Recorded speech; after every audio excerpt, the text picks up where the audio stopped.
இளைஞர்களின் வழிகாட்டி, மாணவர்களின் நம்பிக்கை, குடிமராமத்து நாயகன், நாளைய முதலமைச்சர் புரட்சி தமிழரை ஈரோடு மாநகர மாவட்டத்திற்கு வருக வருகவென வரவேற்கிறோம். AM சிவபிரசாந்த், BE LLB, கழக MGR இளைஞரணி மாநில இணை செயலாளர். பொன்மனச்சம்மல் புரட்சி தலைவர் MGR, இதே புரட்சி தலைவி அம்மா, இருவரும் தெய்வங்களை வணங்கி இந்த எழுச்சி பயண நிகழ்ச்சியிலே தலைமை தாங்கி தலைமுறையாற்றிய மாவட்ட கழகத்துடைய செயலாளர், முன்னாள் அமைச்சர் சகோதரர் திரு KV ராமலிங்கம் அவர்களே, நிகழ்ச்சியிலே பங்கு பெற்று சிறப்பித்துக் கொண்டிருக்கின்ற முன்னாள் அமைச்சர் கழக அமைப்பு செயலாளர் சகோதரர் P தங்கமணி அவர்களே, நிகழ்ச்சியிலே கலந்து கொண்டு சிறப்பித்துக் கொண்டிருக்கின்ற முன்னாள் MLA சகோதரர் திரு KS தென்னரசு அவர்களே,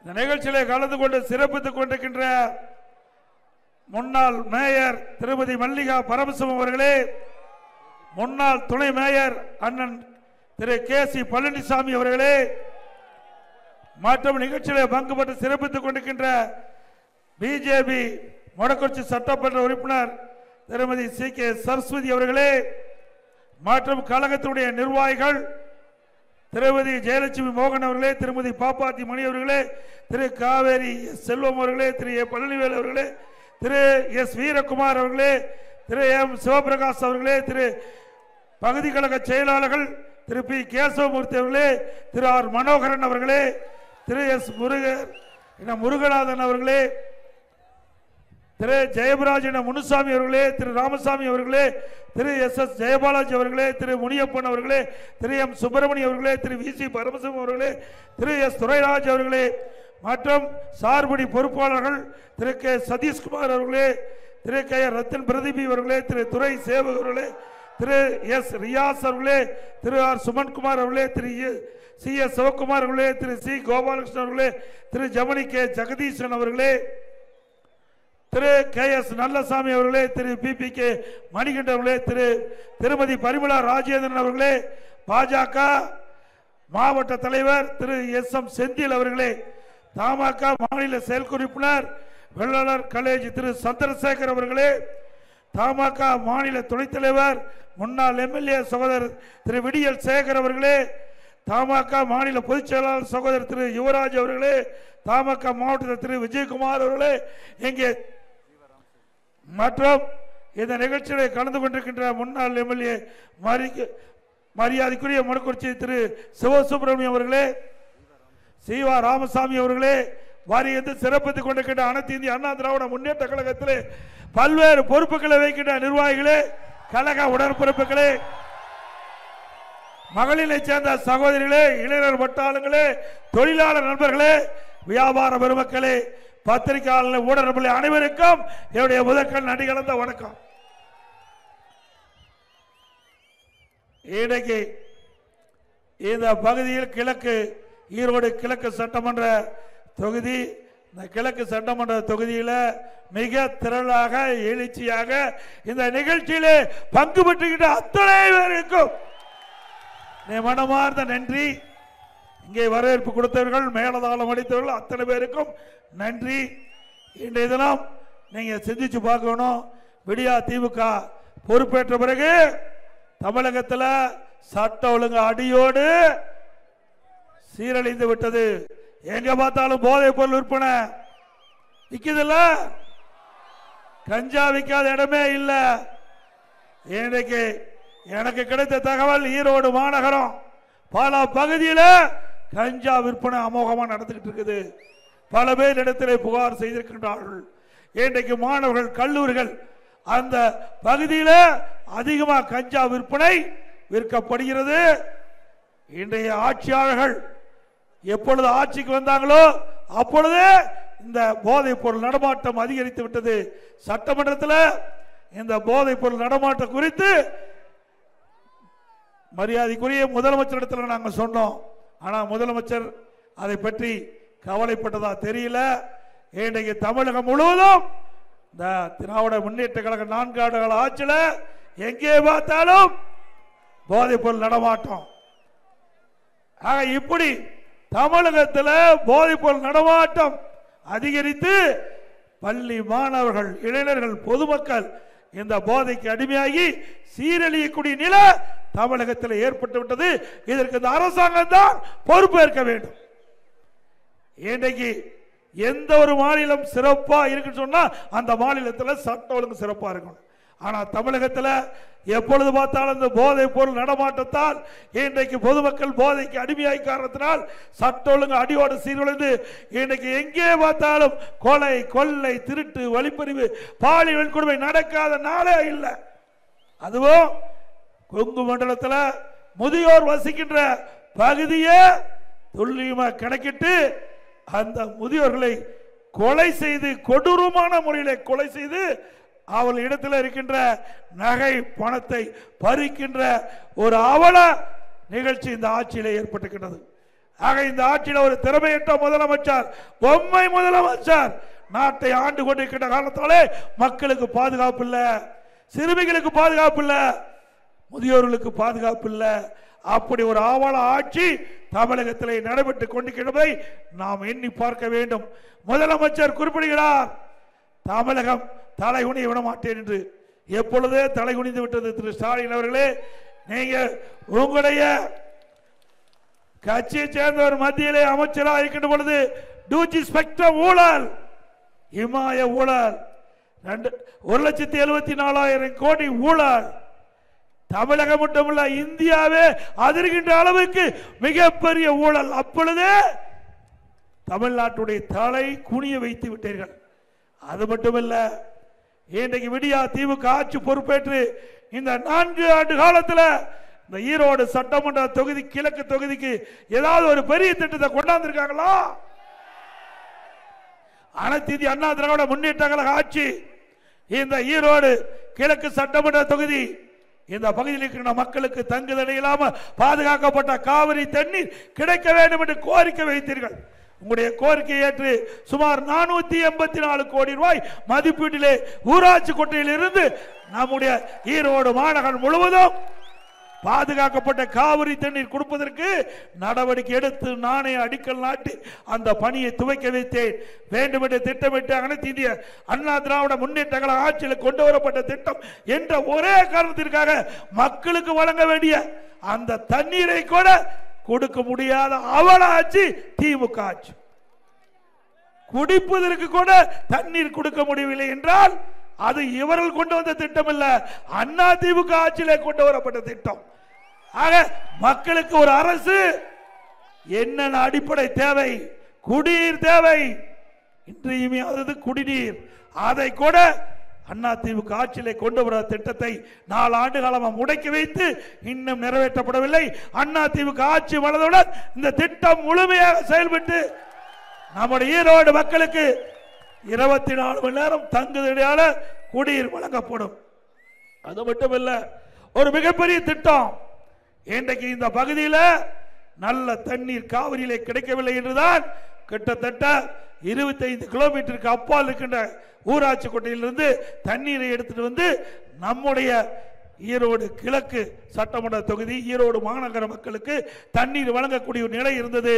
அதற்கும் தீர்வு காண்பதற்கு அனைத்து இந்திய அண்ணா திராவிட முன்னேற்ற கழக அரசு இருக்கின்ற பொழுது நடந்தாய் வாழி காவிரி என்ற ஒரு அற்புதமான திட்டத்தை கொண்டு வந்து பாரத பிரதமரிடத்திலே நான் முதலமைச்சர் இருந்த காலகட்டத்திலே அதை கொடுத்தேன். விரிவான திட்ட அறிக்கை கொடுத்தோம். பாரத பிரதமர் அந்த திட்டத்தை நிறைவேற்றி தருவேன் என்று எனக்கு உறுதி அளித்தார். அந்த உறுதிமொழியின் அடிப்படையில் அப்பொழுது 2 அவைகள், மேலவை, நாடாளுமன்ற மேலவை, மக்களவை கூட்டுக்குழு கூட்டத்தில் மேதகு குடியரசுத் தலைவர் உரையில இடம்பெற செய்து அந்த திட்டத்தை அறிவித்தார். கடந்த 4 ஆண்டு காலமாக இந்த விடியா திமுக அரசு அந்த திட்டத்தை பற்றி சிந்திக்கவில்லை. பல முறை சட்டமன்றத்திலே நான் தெரிவித்தேன், கிண்டலும் கேலியும் பேசினார்கள். இந்த திராவிட முன்னேற்ற கழகத்தில் இருக்கின்ற அமைச்சர்கள் இப்படித்தான் திட்டத்தை கொடுப்பீங்க, ஆனால் அவர்கள் வாங்கி வச்சுக்குவாங்க, நிறைவேற்ற மாட்டாங்க என்று சொன்னோம். நாங்கள் மத்திய அரசுக்கு அழுத்தம் கொடுத்தோம். ஆட்சியில் இருந்தாலும் இல்லாவிட்டாலும் மக்களுடைய பிரச்சனைக்காக முதல் குரல் கொடுக்கின்ற கட்சி அண்ணா திமுக கட்சி.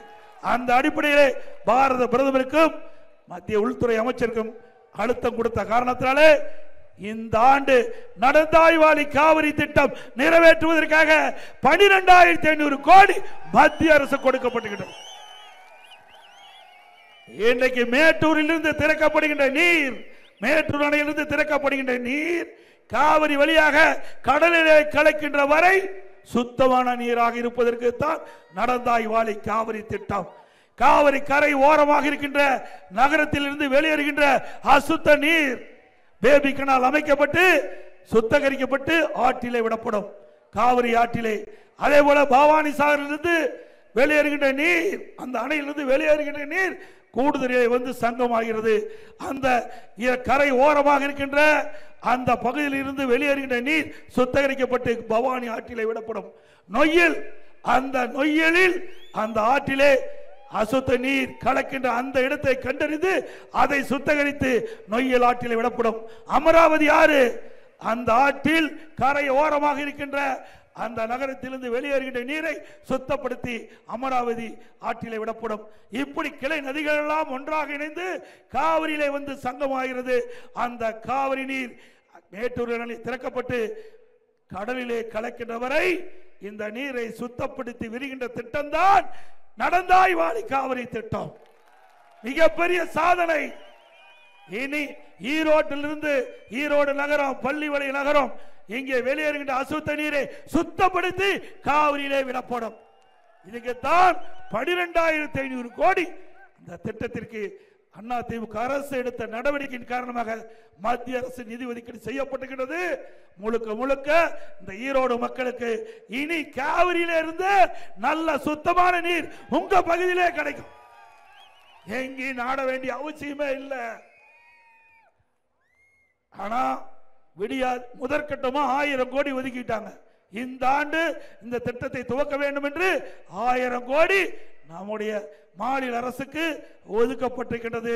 ஆனால் திராவிட முன்னேற்ற கழக அரசு, நான் சட்டமன்றத்திலே பேசுகின்ற பொழுது கிண்டிலும் கேலியும் பேசினார்கள். இந்த ஆண்டு இதற்கு நிதி ஒதுக்கீடு செய்தவுடன் நான் கேட்டேன், திராவிட முன்னேற்ற கழக அமைச்சரை கேட்டேன், நீங்கள் எங்களை கிண்டிலும் கேலியும் பேசினீர்கள், இப்பொழுது என்ன ஆயிற்று? நாங்கள் கொடுக்கப்பட்ட அந்த திட்டத்தை மத்திய அரசு அனுமதித்து இன்னைக்கு நடைமுறைப்படுத்த நிதி ஒதுக்கீடு செய்யப்பட்டது. இதுதான் அண்ணா திமுக. உங்களால மத்திய அரசிலிருந்து ஏதாவது நிதி உதவி பெற முடியுமா? எதுவுமே இல்லை. எப்பொழுது பார்த்தாலும் மத்திய அரசை குறை சொல்லிக் கொண்டிருந்தால் மத்திய அரசிலிருந்து எப்படி நிதி கிடைக்கும்? இன்றைக்கு ஆட்சி வருவதற்கு முன்பு தேர்தல் வருகின்ற பொழுது ஒரு கட்சியை மற்ற குறைச்சி ஏதாவது பிரச்சனை இருந்தால் குறிப்பிட்டு பேசலாம். தேர்தலோடு முடிந்து விட்டது. தேர்தலுக்கு பிறகு ஓட்டு போட்ட மக்கள், தேர்ந்தெடுக்கப்பட்ட மக்கள், ஆட்சிக்கு வந்தவர்கள் மக்களை பற்றி சிந்திக்க வேண்டும். மக்களை மறைந்த அரசு திமுக அரசு, திமுக கட்சி. இன்றைக்கு மத்திய அரசை சாடி கொண்டிருக்கிற காரணத்தினாலே நீங்கள் முதலமைச்சர் ஆகிறீங்க, திமுக ஆட்சி வந்திருக்குது. ஆனா ஓட்டு போட்ட மக்களுக்கு உங்களால் எதுவுமே செய்ய முடியவில்லை. இதிலே ஏமாற்றம் அடைந்தவர்கள் மக்கள். மக்கள் தான் ஏமாற்றம் அடைஞ்சிட்டாங்க. ஆனா நீங்க எல்லா துறையிலும் ஊழல் கொடிகட்டி பறந்து கொண்டிருக்கின்றது. ஆனா ஓட்டு போட்ட மக்களை மறந்த கட்சி திமுக கட்சி என்பதை இந்த நேரத்தில் நினைவுகளை கடைப்பட்டுகிறேன். இன்றைக்கு எப்பொழுது பார்த்தாலும் ஸ்டாலின் பேசுகிறார். அனைத்து இந்திய அண்ணா திராவிட முன்னேற்ற கழகம் ஆட்சி இருக்கின்ற பொழுது தமிழகம் கடலிலே தத்தளிக்கு என்று சொன்னார் திரு ஸ்டாலின் அவர்களே. அனைத்து இந்திய அண்ணா திராவிட முன்னேற்ற கழகம் ஆட்சி இருக்கின்ற பொழுது பல்வேறு திட்டங்களை கொண்டு வந்து நிறைவேற்றினோம். சாலைகள், பாலங்கள், திட்டங்கள், அங்கங்கே குடிமராமத்து திட்டம், தூர் வாரணம், பல திட்டங்கள், விவசாயிகளுக்கு கடன் தள்ளுபடி, இப்படி பல திட்டத்தை கொண்டு வந்து நிறைவேற்றிடும். உங்களுடைய ஆட்சியில் என்ன திட்டத்தை கொண்டாந்துருக்கிறீங்க? ஆனா கடன் மட்டும் வாங்கிட்டு இருக்காங்க. தமிழகத்தில் 73 ஆண்டு காலம் பல்வேறு கட்சிகள் ஆட்சி புரிஞ்சன. முதல்ல அண்ணா காங்கிரஸ் ஆட்சி, அதுக்கு பிறகு திமுக ஆட்சி, அண்ணா திமுக ஆட்சி, திமுக அண்ணா திமுக, திமுக அண்ணா திமுக மாறி மாறி தமிழகத்தில் 73 ஆண்டு காலம் ஆட்சி புரிந்தது. அந்த 73 ஆண்டு ஆட்சி காலத்தில் 2021ஆம் ஆண்டு கடன், தமிழ்நாட்டுடைய கடன் 5,18,000 கோடி. அதுவும் கொரோனா காலம். ஒரு வருடம் அரசாங்கத்துக்கு வருவாய் கிடையாது.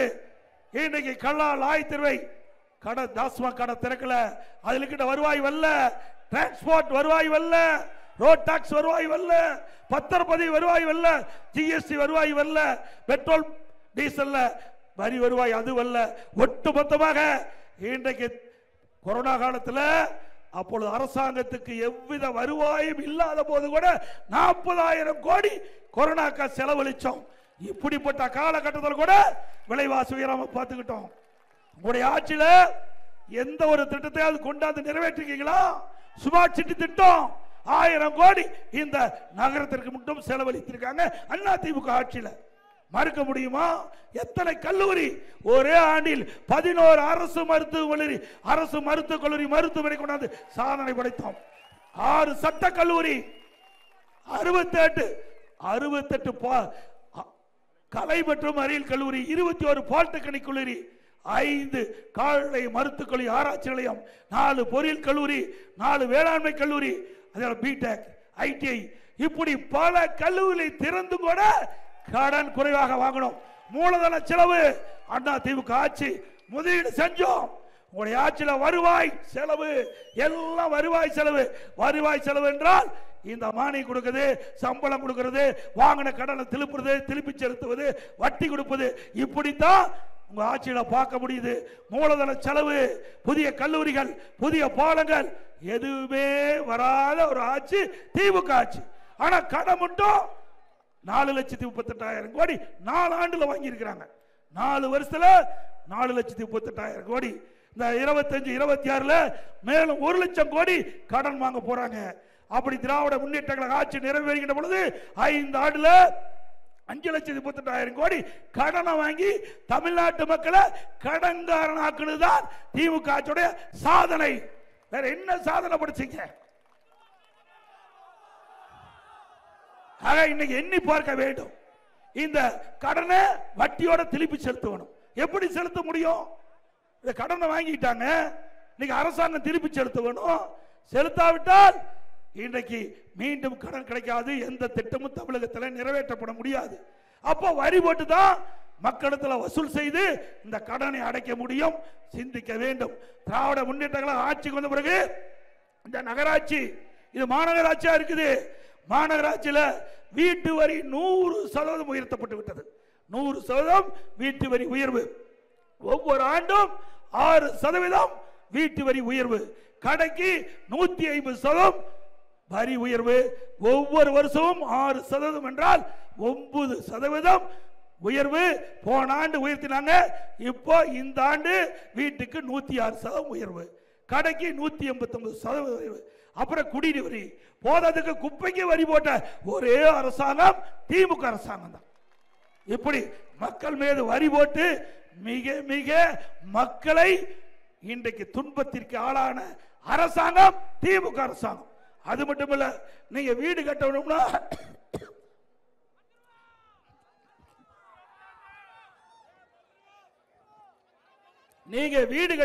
மாநகராட்சியில் அண்ணா திமுக ஆட்சி இருக்கின்ற பொழுது 1000 சதுரடிக்கு அந்த வீட்டுக்கு அனுமதி வாங்குறதுக்கு 37,800 ரூபாய் கழிவுநீர் கட்டமைப்பு டெபாசிட் உட்பட.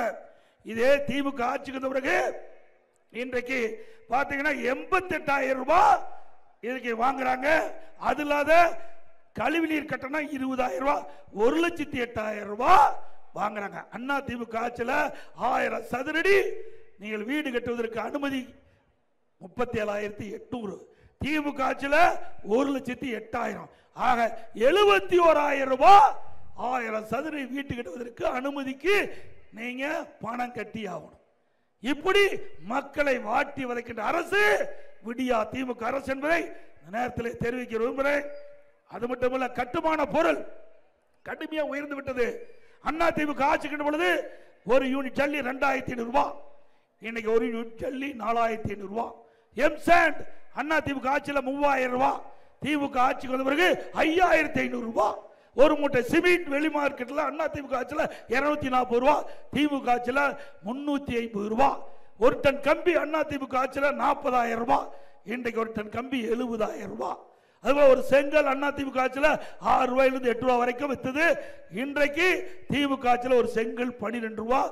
மரம் 200% விலை ஏறிட்டது. இன்னும் நடுத்தர மக்கள், ஏழை மக்கள் கனவுலதான் வீடு கட்ட வேணும். நிஜத்தில் வீடே கட்ட முடியாது. அப்படிப்பட்ட அரசாங்கம் விடியா திமுக அரசாங்கம் என்பதை நேரத்தில் தெரிவித்து, அதோட இன்றைக்கு பார்த்தீங்கன்னா டிஜிபி நியமனம். இன்றைக்கு ஒரு அரசு ஒரு டிஜிபி அவர் பணி ஓய்வு பெறுன்னு சொன்னா அந்த அரசாங்கம் 3 மாதத்துக்கு முன்பே அந்த பட்டியலை தயார் பண்ணி அந்த பகுதிக்கு இன்னைக்கு யூபிஎஸ்சிக்கு அனுப்ப வேண்டும். அங்க தகுதியானவர்களை தேர்ந்தெடுத்து 3 பேர் பட்டியலை அனுப்புவாங்க. அதை அனுப்பிச்சாச்சு. தமிழ்நாட்டில் இன்னும் டிஜிபி நியமிக்கல. அப்புறம் எங்க போய் சட்டம் ஒழுங்கு சரியா இருக்கும்? அது இவர்களுக்கு யார் வேண்டிப்பட்டவர்கள் அவள் வரும் வரைக்கும் காத்திருக்கிறாங்க. உச்ச நீதிமன்ற வழிகாட்டின்படி இந்த டிஜிபி நியமனம் இருக்க வேணும். அதையும் இந்த அரசு பின்பற்றவில்லை என்பதை நேரத்தில் தெரிவிக்க விரும்புகிறேன்.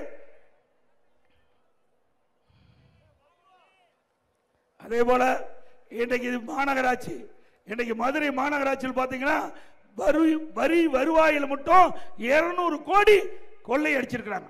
200 கோடி ஊழல் செஞ்சிருக்கிறாங்க மதுரை மாநகராட்சியில். அந்த 200 கோடியில நீ சிந்திச்சு பாருங்க. வீட்டு வரி, கடை வரி, குடி வரி, குப்பைக்கு இப்படி வரி போட்டு அதில் இருந்த வந்த வரிய 200 கோடி கொள்ளை அடிச்சிருக்கிற கட்சி திமுக கட்சிக்காரங்க. இன்றைக்கு அந்த மேயருடைய கணவர் கைது செய்யப்பட்டிருக்கிறாங்க. அங்க இருக்கின்ற திமுக கட்சி சேர்ந்த மண்டல குழு தலைவர் 5 பேர் ராஜினாமா பண்ணியிருக்கிறாங்க. 2 குழு தலைவர் ராஜினாமா பண்ணியிருக்காங்க. பல அதிகாரிகள் இன்றைக்கு சிறையில் இருக்கிறாங்க. அதே போல திண்டுக்கல்ல 4.5 கோடி ஊழல், அங்க இருக்கிற அதிகாரிகள் இன்றைக்கு சிறையில் இருக்கிறாங்க. திருநெல்வேலியில ஊழல் நடைபெற்று அந்த பங்கு பிரிப்புதல திமுக கவுன்சிலருக்கு பங்கு பிரிப்புதல பிரச்சனை வந்து நம்பிக்கையில்லா தீர்மானம் வந்து அங்க பிரச்சனை. அதே போல காஞ்சிபுரத்தில் பிரச்சனை, அதே போல கோயம்புத்தூர்லயும் பிரச்சனை. இப்படி மாநகராட்சி இருக்கின்ற எல்லா பகுதியிலுமே இந்த பங்கு பிரிப்பில் ஏற்பட்ட பிரச்சனைகள் தான் இன்றைக்கு இப்படிப்பட்ட ஊழல் நடைபெற்று என்பதை நேரத்தில் நாம் எண்ணி பார்க்க வேண்டும். அதோட எப்ப பார்த்தாலும் இன்றைக்கு கூட துணை முதலமைச்சர் இன்றைக்கு திருச்சி மாவட்டம் துறையூரில் பேசியிருக்கிறார். எடப்பாடி பழனிசாமி இன்றைக்கு காவடி எடுத்துக்கொண்டார். பாரதிய ஜனதாவோட கூட்டணி வைத்து விட்டார். அண்ணா திமுக கட்சி அலுவலகம் டெல்லியில இயங்குது, அமித்ஷா வீட்டிலே இயங்குது, அப்படி எல்லாம் பேசியிருக்கிறார். திரு உதயநிதி ஸ்டாலின் அவர்களே, உங்களுக்கு கண்ணு தெரியலன்னா கண்ணாடி வாங்கி தரேன். ராயப்பேட்டையில் அதிமுக இருக்குது. அதிமுக அலுவலகம் நல்லா இருக்குது, வந்து பாரு. நீங்க என்னென்னமோ உங்க அப்பாவும் நீங்களும் திட்டம் போட்டீங்க. அதிமுக அலுவலகத்தை அடித்து நொறுக்குவதற்கு திட்டம் போட்டீங்க. அந்த திட்டத்தின்படி சில பேர் தூண்டுதல் பேரை அடிச்சு நொறுக்குனாங்க. அந்த சாக்க வச்சுக்கிட்டு அதிமுக அலுவலகத்துக்கு சீல் வச்சீங்க. அந்த சீலையும் உடைத்தது அதிமுக. அது மட்டுமல்ல, சிந்தித்து பார்க்க வேண்டும். அதிமுக எப்படிப்பட்ட கட்சி என்பதை சிந்திக்க வேண்டும். இதே புரட்சி தலைவி அம்மா அவர்கள் தமிழகத்துடன் முதலமைச்சர் காலகட்டத்தில் இன்றைக்கு திரு கருணாநிதி கட்சி அவர்கள் அந்த கட்சியுடைய தலைவராக இருந்த காலத்தில் கட்சி 2ஆ உடைந்தது.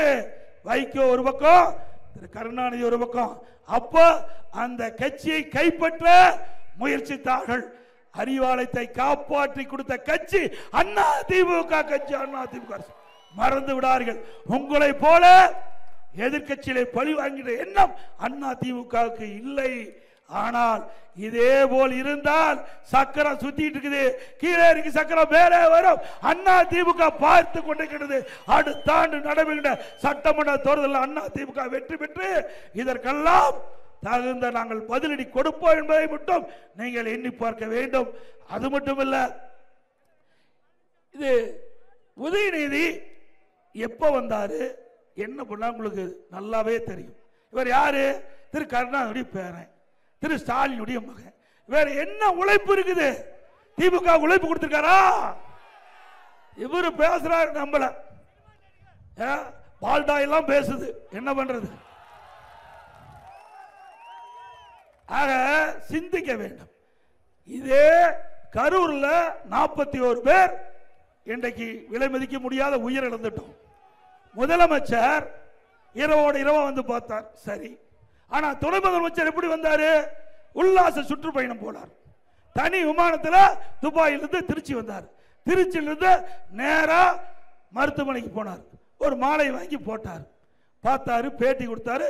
நேரா திருச்சி விமானத்தை நிலையத்துக்கு போய் விமானம் ஏறி துபாய் போயிட்டார். நீ பேசலாமா? நாட்டு மக்கள் எவ்வளவு கொந்தளிப்போடு இருக்கிறாங்க. விலை மதிக்க முடியாத 41 உயிர் இழந்து அந்த குடும்பம் துடித்துக் கொண்டு இருக்கின்றது. இதுக்கு ரெஸ்பான்சிபிலிட்டி யாரு? இதுக்கு யார் பொறுப்பு? ஆளுகின்ற முதலமைச்சர், ஆளுகின்ற துணை முதலமைச்சர் தான் பொறுப்பு. அவளுக்கு ஆதரவாக செயல்பட வேண்டாமா? பாதிக்கப்பட்ட மக்களுக்கு சரியான முறையில் சிகிச்சை அளிக்கப்படுகிறதா என்று கவனிக்க வேண்டாமா? அதையெல்லாம் விட்டு நீங்க உல்லாச சுற்றுப்பயணம் போகின்ற துணை முதலமைச்சர் அவர்களே, எங்களை பேசுவதற்கு எந்த அருகதையும் இல்லை. மக்களை பற்றி சிந்திக்காத துணை முதலமைச்சர், மக்களை பற்றி சிந்திக்காத அரசாங்கம் திராவிட முன்னேற்ற கழக அரசாங்கம். அனைத்து இந்திய அண்ணா திராவிட முன்னேற்ற கழகத்தை பற்றி பேசுவதற்கு உங்களுக்கு யோகியது கிடையாது, அருகதையும் கிடையாது. நீ எங்களுடைய ஆட்சி பற்றி பேசு. அண்ணா திமுக ஆட்சி 10 ஆண்டு காலம் பொற்கால ஆட்சி கொடுத்தோம். அம்மா இருக்கின்ற பொழுது ஆட்சி புரிந்தாங்க. அம்மா மறைவுக்கு பிறகு நான் முதலமைச்சர் இருந்து ஆட்சி புரிந்தேன். அதுல என்ன குறைன்னு சொல்லு, பதில் சொல்ல தயார். அதை விட்டுட்டு எப்பொழுது பார்த்தாலும் எடப்பாடி பழனிசாமி பிஜேபிக்கு அடிமை அதை தவிர்த்து வேற எதுவுமே இல்லை. கீழே விழுந்த ரெக்கார்டு மாதிரி பேசிக்கிட்டே இருக்கிறார். திரு உதயநிதி அவர்களே, நீங்க தெரிஞ்சு பேசுறீங்களோ தெரியாத பேசுறீங்களோ தெரியாது. ஏன்னா உங்களுக்கு அரசியல் தெரியறதுக்கு வாய்ப்பே இல்லை. தெரிஞ்சா பேச மாட்டீங்க. இதே திராவிட முன்னேற்ற கழகம் கையில் வச்சுக்க, திராவிட முன்னேற்ற கழகம் 1999ஆம் ஆண்டு பாரதிய ஜனதா நாடாளுமன்ற தேர்தலில் பாரதிய ஜனதாவோட கூட்டணி வச்சாங்க. அந்த கூட்டணி வச்சு போட்டியிட்டு நாடாளுமன்ற அதிகமாக வெற்றி பெற்று மத்தியிலே மரியாதைக்குரிய மறைந்த வாஜ்பாய் தலைமையில் ஆட்சி அமைக்கப்பட்டது. அந்த ஆட்சியில திராவிட முன்னேற்ற கழகம் பங்கு வைத்தது. அதுல முரசொலி மாற அமைச்சராக இருந்தார். பாருங்க படம். யாரு? கருணாநிதி ஒரு பக்கம், முரசொலி மாற ஒரு பக்கம். இவ்வளவு வேலை செஞ்சுட்டு எங்களை பற்றி பேசுவதற்கு எங்க உங்களுக்கு அருகதை இருக்குது? நீங்க ஏற்கனவே பாரதிய ஜனதாவோட கூட்டணி வச்சு நாடாளுமன்ற தேர்தலில் போட்டிட்டீங்க. அப்போ பாரதிய ஜனதா கட்சி நல்ல கட்சி. அதே 2001 தமிழக சட்டமன்ற பொது தேர்தல் வந்தது. அப்போ திமுக பாரதிய ஜனதாவோட கூட்டணி வச்சு போட்டிட்டாங்க. அப்போ பாரதிய ஜனதா கட்சி நல்ல கட்சி. ஆட்சி அதிகாரம் வேண்டும் என்றால் யாரு காலை வேணாலும் பிடிக்கக்கூடிய அடிமை திமுக. ஸ்டாலின் அவர்களே, எப்பொழுது பார்த்தாலும் எமர்ஜென்சி மிசா, எங்களை எல்லாம் கை சென்று சிறையில் அடைக்கப்பட்டான்னு சொல்றீங்களே, எமர்ஜென்சி யார் காலத்தில் வந்தது? காங்கிரஸ் ஆட்சி மத்தியில் இருந்த போது வந்தது. மிசா சட்டம் எப்போ வந்தது? காங்கிரஸ் ஆட்சியில. அப்பதான் திமுகவுடைய முக்கிய தலைவர்கள் எல்லாம் சிறையில் அடைக்கப்பட்டாங்க. அதே போல திரு கருணாநிதியுடைய நூற்றாண்டு விழா கடந்த ஆண்டு நடைபெற்றது. அந்த நூற்றாண்டு விழால ஒரு கண்காட்சி நடத்தினாங்க. அந்த கண்காட்சியில திரு ஸ்டாலின் அவர்கள் மிசா சட்டத்தில் சிறையில் இருப்பது போல ஒரு காட்சி. அப்படிப்பட்ட கட்சியோட நீங்க கூட்டணி வச்சு தேர்தல் நிக்கிறீங்க. அண்ணா திமுக பாரதிய ஜனதா கட்சியோட கூட்டணி வச்சா என்ன தப்பு? உங்களை சிறையில் போட்டவரோட கூட்டணி வச்சிருக்கிறீங்களே. இதை விட இன்னொன்னு மோசமான சம்பவம். மரியாதைக்குரிய இந்திரா காந்தி அம்மையார் அவர்கள் மதுரைக்கு சென்று வருகின்ற பொழுது காரிலே தாக்கப்பட்டு ரத்தம் வந்த பொழுது உங்களுடைய அப்பா என்ன சொன்னார் என்று ரோசமுள்ள காங்கிரஸ் எண்ணி பார்க்க வேண்டும். எப்படி அதை பேசினார் என்பதை நாட்டு மக்கள் அறிவார்கள். அப்படிப்பட்ட கூட்டணி திமுக காங்கிரஸ் கூட்டணி. அனைத்து இந்திய அண்ணா திராவிட முன்னேற்ற கழகத்தை பொறுத்த வரைக்கும் கொள்கைதான் பிரதானம். கூட்டணி என்பது தேர்தல் நேரத்திலே வருகின்ற போது எதிரிகளை வீழ்த்த வேண்டும், வாக்குகள் சிதறாமல் சேர்ந்து நிறுத்தப்படுகின்ற வேட்பாளர் வெற்றி பெற வேண்டும். அனைத்து இந்திய அண்ணா திராவிட முன்னேற்ற கழகம் ஒரு கொள்கையுடைய கட்சி. அதே நேரத்தில் தமிழகத்தை பொறுத்த வரைக்கும் மக்களோட திமுக ஆட்சி அகற்ற வேண்டும் என்பது அண்ணா திமுக நோக்கம். பாரதிய ஜனதா கட்சியுடைய நோக்கம் ஊழல் நிறைந்த திமுகவை அகற்றப்பட வேண்டும் என்பது நோக்கம். ஆக இரண்டு நோக்கமும் திராவிட முன்னேற்ற கழக கட்சி ஆட்சியிலிருந்து அகற்றப்பட வேண்டும் என்பது இரண்டு நோக்கம் ஒன்றாக இருக்கிற காரணத்தில் நாங்கள் கூட்டணி வச்சிருக்கிறோம். இதுல என்ன தவறு இருக்குது? நீங்க எல்லாம் கூட்டணி வைக்கலையா? அண்ணா திமுக கூட்டணி வச்சா பதறாங்க. கூட்டணி கட்சிக்காரர்களால் தினம் இதுதான். பாரதிய ஜனதா கூட எடப்பாடி பழனிசாமி கூட்டணி வச்சுட்டு திரு ஸ்டாலின் அவர்களே, அடுத்த ஆண்டு நடைபெற்ற சட்டமன்ற தேர்தலில் அண்ணா திமுக வெல்லும், வெற்றி பெறும், ஆட்சி அமைப்போம். அதே போல எதிர்கட்சியா இருக்கும் போது ஸ்டாலின் திரு மோடி அவர்கள் போது கருப்பு பலூன் விடுவார். ஆளுங்கட்சி வருகின்ற பொழுது வெள்ளை குடை பிடிப்பார். வெள்ளை குடை வேந்தர் ஸ்டாலின், வெள்ளை குடை வேந்தர் ஸ்டாலின். ஐயா, இப்படி நடிக்கலாமா? காலத்துக்கு ஏற்றவாறு நடிக்கக்கூடிய தலைவர் திரு ஸ்டாலின். இந்த பச்சோந்தி நீ பார்த்திருப்பீங்க, கொஞ்ச நேரம் கழிச்சு தான் நிறம் மாறும். ஆனா திமுக தேர்தல் வருகின்ற பொழுது அப்பப்ப நிறத்தை மாற்றி கூட்டணி அமைக்கக்கூடிய கட்சி திமுக கட்சி. அதே போல இன்றைக்கு பாரத பிரதமர் அவர்களை எத்தனை முறை நீங்க தமிழ்நாட்டுக்கு அழைச்சி உங்கள் மீது எந்த நடவடிக்கையும் பாயக்கூடாது என்பது உங்களை காப்பாற்றுவதற்காக நீங்கள் நடித்த நாடகம் எல்லாம் இன்றைக்கு வெளுத்து விட்டது என்பதை ஸ்டாலின் அவர்கள் உணர வேண்டும். உதயநிதி ஸ்டாலின் வர வேண்டும். இதே பிரதமர் அழைச்சி வந்து தானே கேலோ இந்தியா விளையாட்டை யார் நடத்துறது? உதயநிதி ஸ்டாலின் நடத்தினார்ல. பிரதமர் அழைச்சி வான வேடிக்கையெல்லாம் போட்டு ரோட்டில் ரோட் ஷோ நடத்தி அப்போ நடத்துனீங்க. அப்போ பிரைம் மினிஸ்டர், நல்ல பிரைம் மினிஸ்டர். அதே போல செஸ் ஒலிம்பியாட் அங்க சென்னையில் மகாபலிபுரத்தில் நடத்தினாங்க. அப்போ நாட்டுடைய முதலமைச்சர் பிரதமர் அழைச்சிட்டு வந்து அதுக்கு தலைமை தானார். அப்போ நல்ல பிரைம் மினிஸ்டர். அதே போல கலைவாணரங்கில் மத்திய அரசுடைய திட்டங்கள் நிறைவேற்றுவதற்கு மிகப்பெரிய ஒரு விழா நடத்தினீங்க. அப்போ நல்ல பிரைம் மினிஸ்டர். இப்போ தேர்தல் வந்தா மோசமான பிரைம் மினிஸ்டர். இதுதாங்க திராவிட முன்னேற்ற கழகத்துடைய இரட்டை வேடம் என்பதை நாம் உணர வேண்டும். அண்ணா திமுக அப்படி இல்லை, ஒரே மாதிரி தான் இருக்கும். ஆட்சியில் இருந்தாலும் இல்லாவிட்டாலும், கூட்டணியில் இருந்தாலும் இல்லாவிட்டாலும், யாரை மதிக்க வேணுமோ அவர்களை மதிப்போம். தமிழ்நாட்டுக்கு பிரச்சனை இருக்கின்ற போது பிரச்சனைக்காக குரல் கொடுப்போம். அதே நேரத்தில் தமிழ்நாட்டுக்கு நன்மை வைக்கின்ற பொழுது பாராட்டுவோம். அதுதான் அனைத்து இந்திய அண்ணா திராவிட முன்னேற்ற நிலைப்பாடு என்பதை இந்த நேரத்தில் சுட்டிக்காட்டி, அதே போல இந்த பகுதியில் ஆட்டோ சங்கத்தை சேர்ந்தவர்கள் கோரிக்கை வச்சாங்க. அவருடைய கோரிக்கையை ஏற்று அந்த ஆட்டோ சங்க நிர்வாகிகள் அவருடைய சங்கத்தில் பதிவு செஞ்சு அவர் புதிய ஆட்டோ வாங்கினா ஒவ்வொரு ஆட்டோவுக்கும் 75,000 ரூபாய் மானியம் வழங்கப்படும். அதே போல இன்றைக்கு அருந்திதியர் மக்கள், பட்டியலின மக்கள், ஏழை மக்கள் அவர் வசிப்பதற்கு இடமில்லாமல் அவர்களுக்கு அண்ணா திமுக அரசு வந்தவுடன் அனைத்து இந்திய அண்ணா திராவிட முன்னேற்ற கழக அரசு இடத்தை வாங்கி அற்புதமான காங்கிரீட் வீடு அருந்திதியர் மக்கள், பட்டியலின மக்கள், ஏழை மக்களுக்கு கட்டி கொடுக்கப்படும்.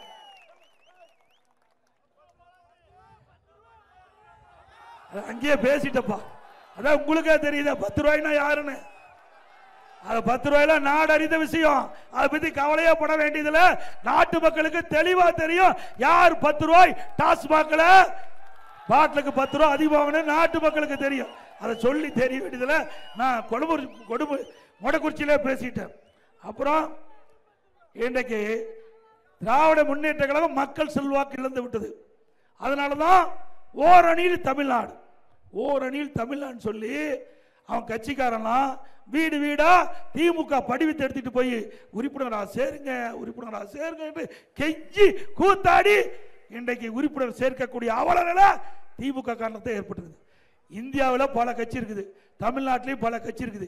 எந்த கட்சியாவது வீடு வீடா போய் கதவை தட்டி அந்த பாரத்தில் கையெழுத்து வாங்கியிருக்காங்களா?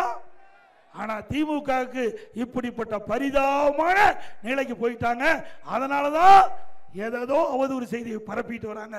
திரு ஸ்டாலின் அவர்களே, எப்பொழுது நீங்க ஓரணியில் தமிழ்நாடு என்று ஒரு அறிக்கை விட்டுட்டு உங்களுடைய கட்சிக்கார பாரத்தை எடுத்துக்கிட்டு வீடு வீடா போய் கதவை தட்டி திமுக உறுப்பினரை சேர்க்க வேண்டும் என்று கோரிக்கை வச்சீங்களே, அப்பவே உங்க கட்சி அடி பாதாளத்துக்கு போயிட்டு.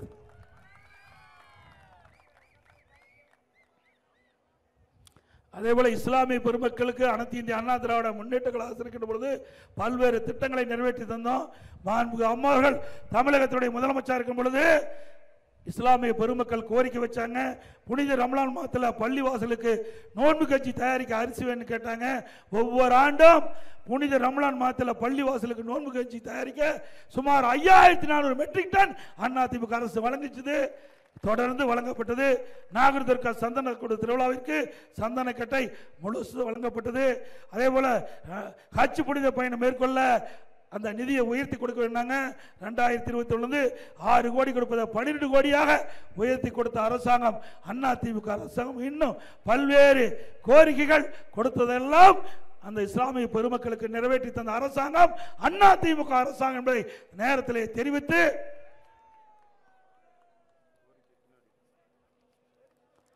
அதே போல இன்றைக்கு அதிமுக ஆட்சியில் இருக்கின்ற பொழுது ஈரோடு மாநகரத்தில் தங்கு தடை இல்லாம மின் தடை இல்லாம அதிமுக ஆட்சியில் மக்களுக்கு மின்சாரம் வழங்குவதற்கு 100 கோடி மதிப்பில் மின் புதவிடை கம்பி திட்டத்தை கொண்டாந்து நிறைவேற்றினோம். அதே போல அழகரசன் சத்யா நகர் பகுதியில் 800 குடியிருப்புகள் 100 கோடியில் கட்டி கொடுத்தோம். காளிங்கநான் கால்வாய் காங்கிரீட் திட்டம் 90 கோடியில் அமைக்கப்பட்டது. மாவட்ட ஆட்சி அலுவலகம் கூடுதல் வளாகம் 70 கோடியில் அமைக்கப்பட்டது. ஈரோடு அரசு மருத்துவமனை அருகில் 57 குடும்பத்தில் மேம்பாலம் கட்டப்பட்டு போக்குவரத்து நெரிசல் இல்லாமல் சூழலை உருவாக்கி தந்தோம். பெருந்துறை சாலை 25 குடும்பத்தில் 25 கோடியில் அகலப்படுத்தப்பட்டது. காவிரி பாலம், காவிரிக்கும் பள்ளிப்பாலத்துக்கு இடையில் இருக்கின்ற காவிரி ஆற்றிலே உயர்மட்ட பாலம் 16 கோடியில் கட்டி கொடுத்தோம். ஈரோடு மாநகராட்சி சாலை மின்விளக்கு திட்டம் 12 கோடியில் நிறைவேற்றப்பட்டது. சாஸ்திரி நகர் மேம்பாலம் 11 கோடியில் அமைக்கப்பட்டது. வாவுசி பார்க் குழந்தைகள் விளையாட்டுதல் 6 கோடியில் அமைக்கப்பட்டது. ஈரோடு வட்டார போக்குவரத்துகளோ 2 கோடியில் அமைக்கப்பட்டது.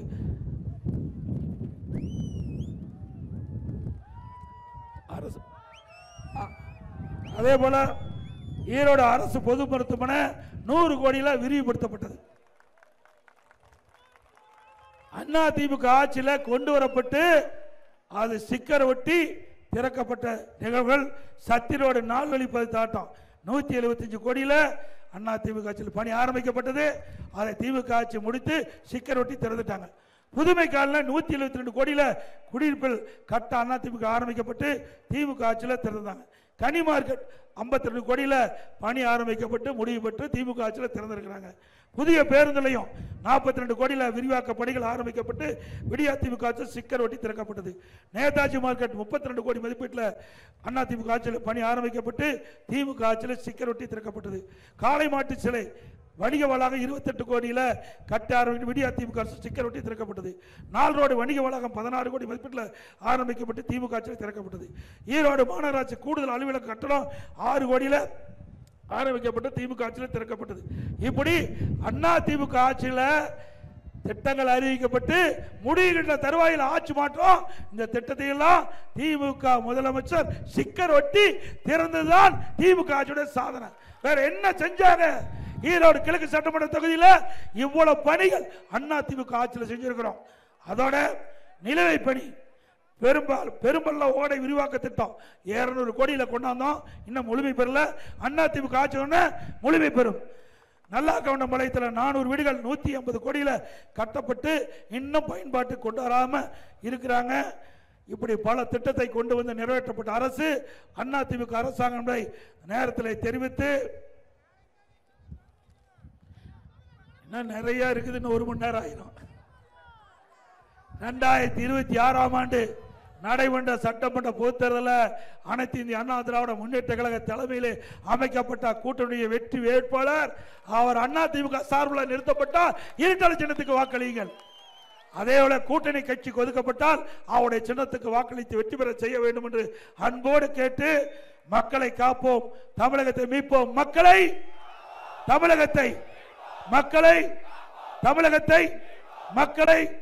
தமிழகத்தை பை பை ஸ்டாலின். நன்றி, வணக்கம். இளைஞர்களின் வழிகாட்டி, மாணவர்களின் நம்பிக்கை, குடிமராமத்து நாயகன், நாளைய முதலமைச்சர் புரட்சி தமிழரை ஈரோடு மாநகர மாவட்டத்திற்கு வருக வருகவென வரவேற்கிறோம். AM சிவபிரசாந்த், BE LLB கழக MGR இளைஞரணி மாநில இணைச் செயலாளர்.